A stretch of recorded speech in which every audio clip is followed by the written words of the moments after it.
চলুন একটি মিনি স্পিকারের ব্লুটুথ এবং সাউন্ড চেক করি। আমার হাতে যে বক্সটি দেখতে পাচ্ছেন এটির এই সাউন্ড টেস্ট করা হবে আজকে।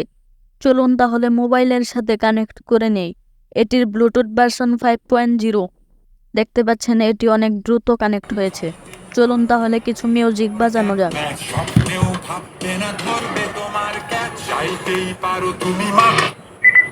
সেঞ্চুরি হাঁকিয়ে মাঠ তুমি কাঁপাবে, চাইতেই পারো তোমার বোলিং স্ট্রাইক জিতিয়ে দেবে টিমকে ইন দিস ফাইট। আর এই বিশ্বকাপ দেখতে পাচ্ছেন খুবই চমৎকার একটি সাউন্ড কোয়ালিটি। এরকম ইন্টারেস্টিং ভিডিও পেতে চাইলে আমাদের চ্যানেলটি সাবস্ক্রাইব করুন। খোদা হাফেজ।